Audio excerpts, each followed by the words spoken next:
Good afternoon. Welcome to Happening. Today we have with us Mr. Charlie Smith from Los Angeles, California. Welcome to Happening, Charlie, and welcome to South Carolina. Yeah, it's good to be here. If you will, let's talk about Charlie Smith and his involvement before going into our format, if you will. Okay, my involvement in the John Birch Society and with the left-wing movements. Actually, I got involved with Fidel Castro's movement back in 1960. That was the Fair Play for Cuba Committee, but that's what Oswald belonged to. I didn't know Castro was a communist. And if you read the New York Times or Time magazine, you didn't either, because they all said that Castro wasn't a communist.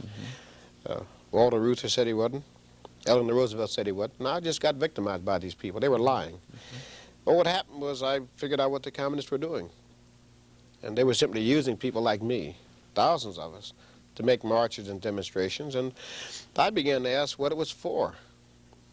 I was with the communists, not in the party, but with the communist groups in Los Angeles in 1960, when the party, or 1961, I forgot now, when the party was organizing the Freedom Rides. Now, you thought Martin Luther King did that. It wasn't King. I was with them people. They was all white people. They was all communists, too, to organize those rides. I was with them. Anyway, what happened was that early in 1961, my wife said to me, "Can't you see what they're doing?" And I said, "What?" She said, "Well, now look, the communists have you and your friends in the street making all this trouble with these marches and demonstrations. And every time they want to solve the problem, which you've created, they set up a committee in the government, and then they get the appointments to the committee." And I looked up, and there they sat. Now, I knew this was happening, but you see, sometimes you don't see the connection between the guys in the street and the guys in the government. Right. It's difficult to explain why men in the government would be backing and giving, let's say, verbal aid and support to movements in the street. It's difficult to understand that until you look up and see another government agency created, another government commission, another government program, and then these professors and their allies who have been backing them politicians get the appointments. It was a steady takeover. I even went so far, in 1961, I ran into a group called the American Friends Service Committee. Supposed to be Quakers, but they weren't Quakers, they were communists. And that's when I met my first known communist, as a matter of fact. I was told at this meeting that there was a brand new group forming, and this group was racist, fascist, anti-Semitic, worse than Adolf Hitler, worse than Mussolini, and it had to be stopped. I said, "What's the name of this group?" I said, "The John Birch Society." I said, "John Birch Society?" I never heard of it. Well, it turns out that Robert Welch, the founder of the John Birch Society, was coming to Los Angeles to make a speech. Now, based on the information I received from them communists, I figured the Birch Society was no good. Well, at the behest of the communists, I organized one of the largest picket lines ever against the John Birch Society, right in downtown Los Angeles. Robert Welch came to speak, and we were outside picketing. And when the picketing was over, everybody had gone inside, the people were going to hear the speech. Well, I always was a decent person. I had done my picketing. I had my say. Now it was his turn to have his say. I listened to his speech. He was right, and I was wrong. I got a copy of his speech and read it. He was right, and I was wrong. When I went back to them communists and them so-called liberals to discuss that speech and the contents of the speech, which, by the way, was called Through All the Days to Be, and I agree with every word he said, when I went back to discuss it with them, I found out that those white liberals were willing to call names and shout slogans, but they weren't willing to read and to examine for themselves. In other words, they had completely closed minds. Well, I began to break with them, and finally in late 1961, I made a clean break with that whole movement, and it took several more years before I wound up going to meet Robert Welch at the John Birch Society, and I joined the John Birch Society. And let me just say right out that I discovered that this smear about the Birch Society being racist, fascist, anti-Semitic was and is nothing more than that, a smear, where the liberals call names and drive people away who should look at and who should examine the Birch Society. And even today, whenever you hear the John Birch Society mentioned, it's always by, let's say, somebody like Ralph Abernathy or Frank Church and they say the Ku Klux Klan, the Nazi Party, and the John Birch Society. See? And we know that to be a lie in the first place. So it's almost like a smear by association. But I overcame that. You know the slogan, we shall overcome? Anybody who reads, and who actually reads the Blue Book of the John Birch Society, will overcome the lies being told by the liberals. Well, you know, you brought out one point, and I'd like for you to somewhat clear this point up. Should I say, being black, we've been always taught, the information that we've received has been that the John Birch Society is a racist organization. Here you are a black man and you're saying just the opposite of, you know, many community leaders. Would you like to defend that particular statement? And like you said, that, you know, because of miseducation, if you will. Defend, I can completely demolish the statement. Actually, I've watched the people like Louis Stokes. In fact, I had quite a fight with him one day on television in Chicago, which got me barred from TV in Chicago. But I'll tell you, a racist, let's give a definition. A racist is a person who makes assumptions about race, develops programs based on the assumptions, and then carries them out through the government. That's what Adolf Hitler was doing. Adolf was a racist. We'd all agree to that. In the South, the Ku Klux Klan did exactly the same thing. They made assumptions about race, developed programs based on the assumptions, and then carried out those programs through the government. Now notice, this is the minority doing it, as a minority in Germany. Well, now you think about that a moment. Who in this country is making assumptions about race, developing programs based on the assumption, and carrying those programs out through the government? Who's doing that? That's them so-called white liberals. Every time you turn around, you got these so-called Negro leaders who are mainly working for the government payroll, and these so-called white liberals like Edward Kennedy in that crowd, making assumptions about race, developing programs based on the assumptions, and then carrying them out through the government. Whether it's forced busing or daycare centers, it doesn't matter. The point is that they are the racists. Now you see, if you can't carry a program out through the government, you just become a plain old hater. So you can have a person who hates all day long. All he's going to get is a headache from hating. But the minute he can carry his program out through the government, then he's dangerous, you see. And what I find happening here is that the John Birch Society has no racial programs. We have never had any racial programs. We invite people as individuals. If you'd like to join the John Birch Society, it's because you see the danger of dictatorship in America. Not because you're black or white or rich or poor, but because you're an individual and you want to be free from the tyranny of government. But the racists in this country are those who develop and put in and promote those racial programs. Now, if you say you're against those programs, the liberals will call you the racist. And this is in accordance with Lenin's dictum. Always accuse your enemies of that which you are. That way you confuse the public. In other words, to put it to you bluntly, liberals are fascists. The liberals are racists. The liberals are socialists. I could go on and define those terms for you, but you would begin to see what we're talking about. So I don't need to really defend the John Birch Society except to point out that we have no racial programs and never intend to adopt any such things. Okay. Well, you know, let's look at, you know, your purpose for being here. I understand you just left Miami, and anyway, you're on a tour of the South, should I say. Here you're in Florence. Let's talk about the purpose of your visit here in Florence, if you will. Well, great. I'm here actually to get Americans to see that if you're going to reduce taxes, and I'm sure we all want a tax reduction, if you're going to reduce taxes at any level of government, there's just one way to do it, and that is by reducing the size of government, which is to say, if you're going to reduce taxes, you're going to have to abolish some federal agencies. You're going to have to end some federal programs and fire some bureaucrats. And I'm in favor of that. I would be in favor, for example, of completely abolishing the so-called FCC. I know what they did to promote communism in China. I've studied that. They made it, they brought Mao Zedong to power in China. It wasn't the communists in China, it was the ones in this FCC and these guys in the State Department over here. I'd completely abolish the EPA and OSHA and the CAB, Interstate Commerce Commission, and 100 other regulatory agencies which should not even exist, and fire those bureaucrats.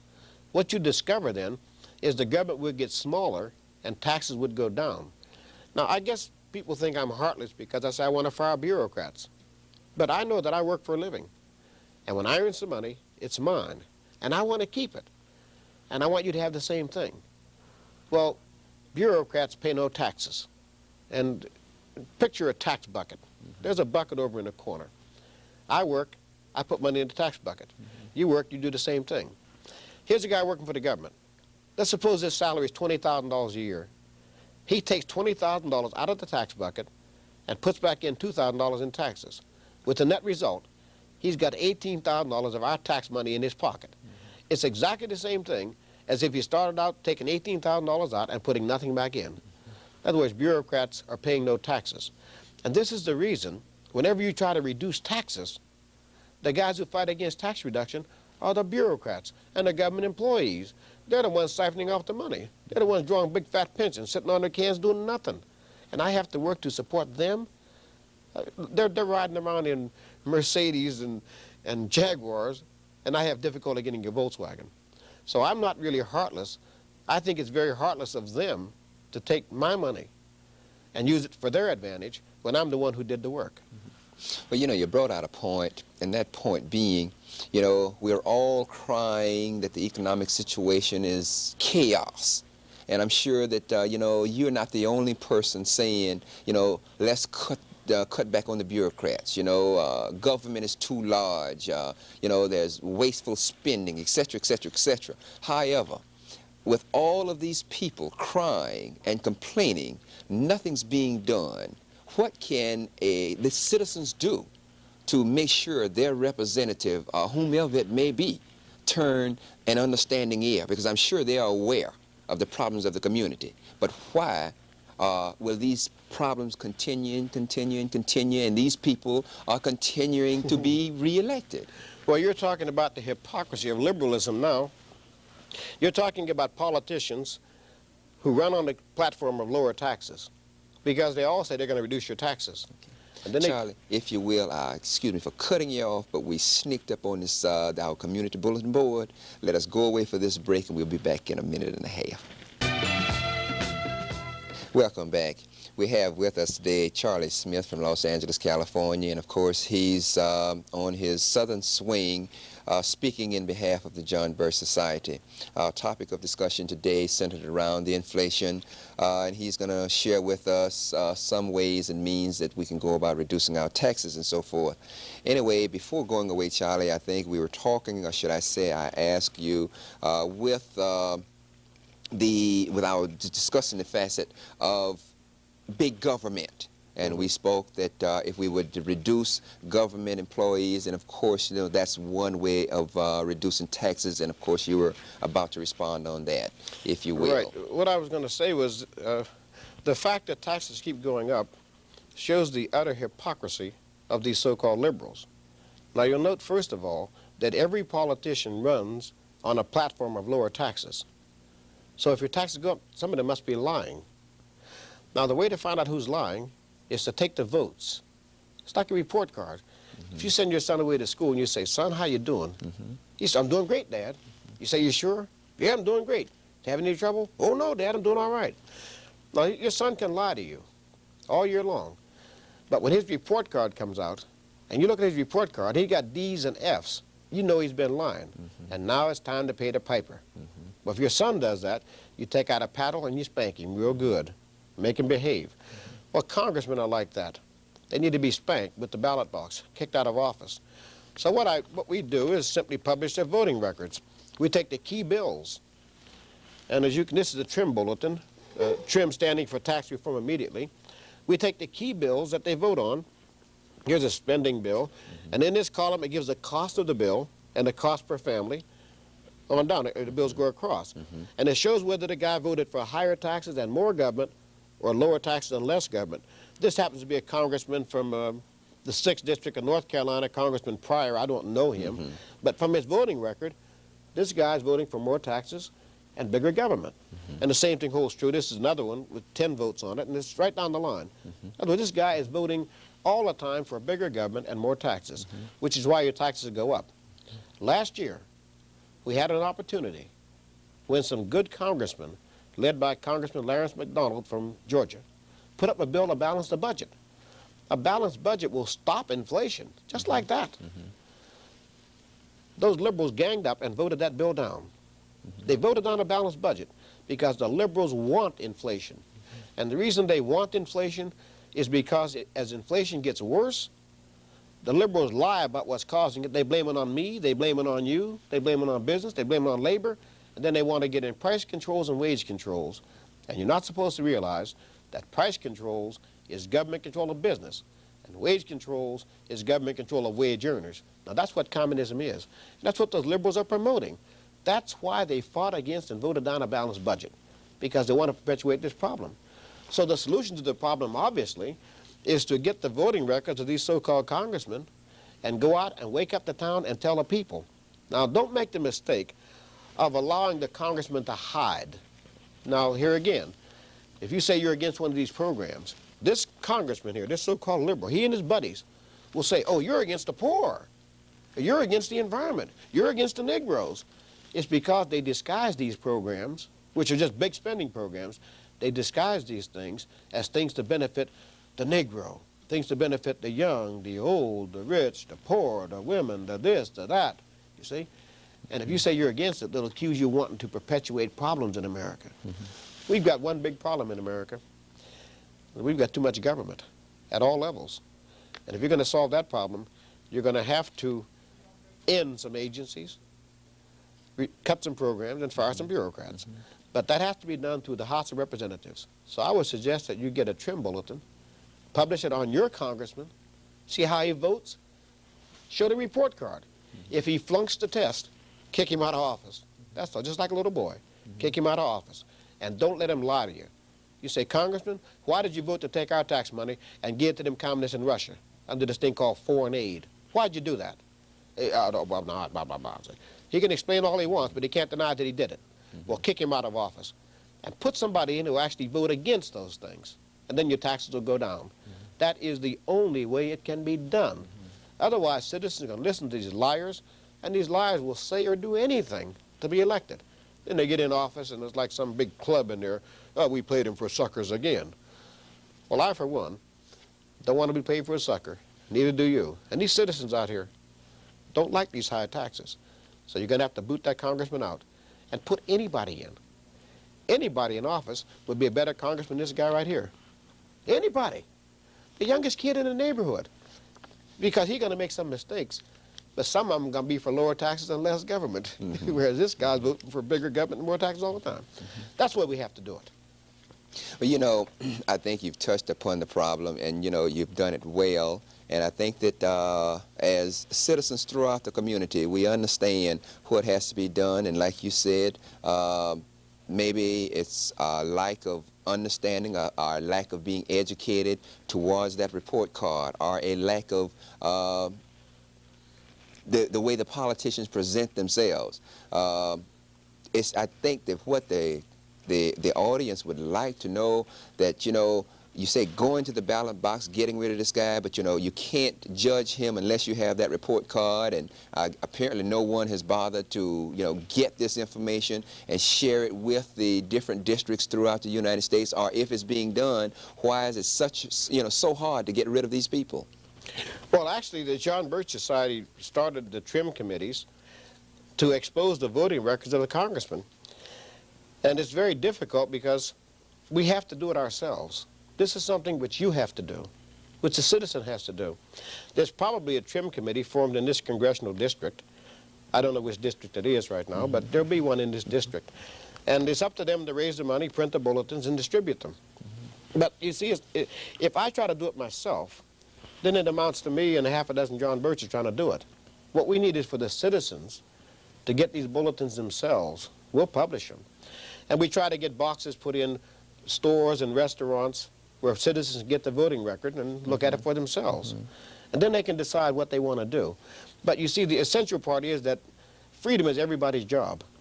And so if you're willing to help form or sponsor or join a trim committee, that's fine. Because then that would be another person putting in some money, helping to distribute the bulletin and get them out to the public.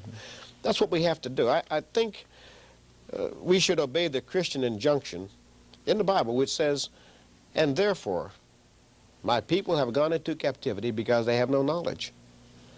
You see, if the people are ignorant, it's because no one told them. They want to know. They thirst for the knowledge.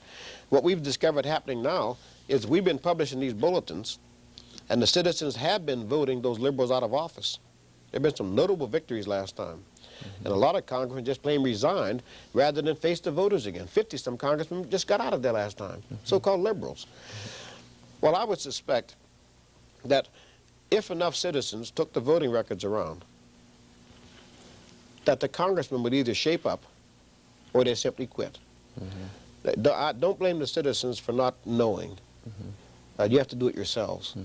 So join the Trim Committee. If you can find one around here, we'll advertise one on this station, you know, you can join the Trim Committee. Or you can join the John Birch Society and then judge it for yourself. This is what we have to do. It's hard because there's so many liars out there. It's hard to get a person to see. I take an example always of trying to get someone to understand what's going on. And I tell them what inflation is. I go to a dictionary and look it up. And I show them that it's just a bad check-kiting scheme on the part of the federal government, which is what it is. They run a deficit and they wind up essentially printing the money. And inflating, that's inflating, you see. And it's difficult for people to understand that because when you've got Alfred Kahn, a con man in the White House, lying to the people, when you got this Council of Economic Advisors all lying, and they just tell lies and blame inflation on business and labor and Arabs, when you got all those liars sitting at the top lying to the American people, it's very difficult for a citizen to believe me, which is what the trouble is. Now, I know I'm telling the truth. Just because all them liars are lying doesn't mean what they're saying is true. So it's difficult at best to get the information out. I should like to see more people take an interest in and join the John Birch Society. And I should like for each person out there to say to themselves, the people who are telling me that the John Birch Society is no good are the same people who said that Fidel Castro wasn't a communist, when in fact they knew he was. These are the same people who said that Mao Zedong in China was just an agrarian reformer. These are the same people who said that Ahmed Sukarno in Indonesia was not a communist. Look around the world, and you'll find out that these liberals have been telling the exact opposite of the truth all the time. And they say the Birch Society is no good. Well, it must be the best organization in the world. You know, one point I'd like to bring out at this point, like you said, you have at the top of the bureaucracy all of these liars. And I'm sure that possibly as thousands of people are watching you today, they are saying that probably Charlie Smith is a liar. And I'm sure some of them, because there are some liberals, you know, that that's in that group. How can you overcome this, especially when you state that your organization are small in numbers and you're trying to get the job done? What are some of the obstacles that you are having to hurdle? Well, I think the biggest obstacle is this blackout on the part of the major networks. We simply do not get any publicity, and that which we do get sometimes is unfavorable. The second obstacle, I think, in terms of actually in government, is that once we began publishing the voting records of the congressmen, the liberals last year rammed through a rules change so that they could vote and not have their votes recorded. So you can't tell who voted which way on what. In other words, the liberals in the Congress are going through maneuvers to conceal their votes from the American people. This is to head us off at the pass, because we know if the citizens discover how these congressmen are voting, the citizens are going to kick them out of office. The American people don't want communism. And a lot of these congressmen do want communism, and they're voting for it all the time. So I think the biggest obstacles on that score are right there. In terms of people, I think the biggest obstacle is that the American people do not want to believe that any group of people, any sizable group, especially men who smile and kiss babies, can be so incredibly foul. I think the biggest obstacle of all to overcome is the reluctance of the decent mind to believe that any group of men can be so foul. But they are. And on that score, I would say to you, you know a tree by the fruit that it bears. Look at what these politicians are doing, these so-called liberals. Look at the results of what they're doing. Every time you catch them committing treason, this big chorus comes up. It was all a mistake. This was a blunder. We were outwitted. This was a miscalculation. We've had 40 years of miscalculations and blunders and stupidity on the part of those so-called liberals. Well, it's not miscalculation. It's not blunders. It's not stupidity. The word is treason. So you say, what do we have to overcome? We've got to get the people to look at what these men are doing and not have any doubts anymore. Let me just conclude by saying this. I've talked to many professors, and I've talked to many reluctant people, and I've had people say to me all the time, well, give them the benefit of the doubt. That's a Christian thing to do. Give someone the benefit of the doubt. And we've been doing that. But didn't you notice? We have the doubt, and they get the benefit. Well, I don't have any more doubts, and the liberals are getting no more benefits. Charlie, I want to thank you for joining us here today, and to you, the viewing audience, I want to thank you and have a wonderful week.